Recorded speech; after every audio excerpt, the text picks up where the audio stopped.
દલા તરવાડી અને વસરામ ભુવાની વાર્તા કહી છે. એક મોટું ગામ હતું. તેમાં એક દલા તરવાડી નામનો એક માણસ રહેતો હતો. તેની પત્ની તેને કહે કે જાઓ તો ઓલા વસરામ ભુવાની વાડીમાંથી રીંગણા લઈ આવતો.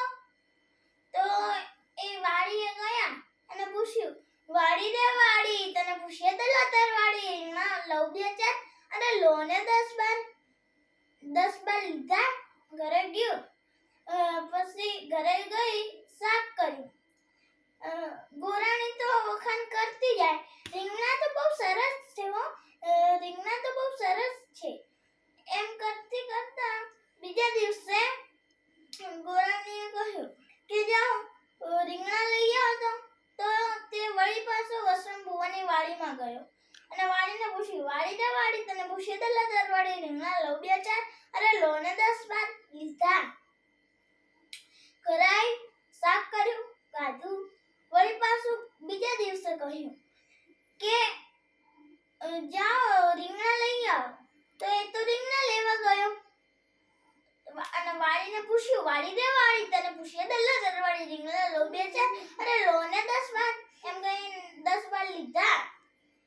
પછી એક દિવસ વસરામ ભુવાએ જોયું કે મારા જોડે તો મેં વધારે રીંગણા વાયા હતા અને આટલા ઓછા કેમ રીંગણા થઈ ગયા? એક દિવસ તો મારે જોવું જ પડશે.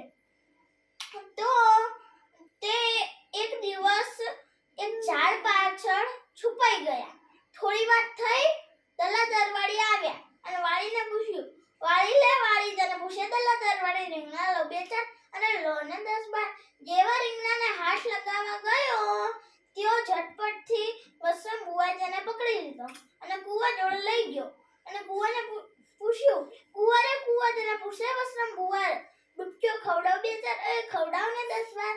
શિયાળો હતો અને 10 બાર ડૂબક્યો ખવડાય અને એ તો કહે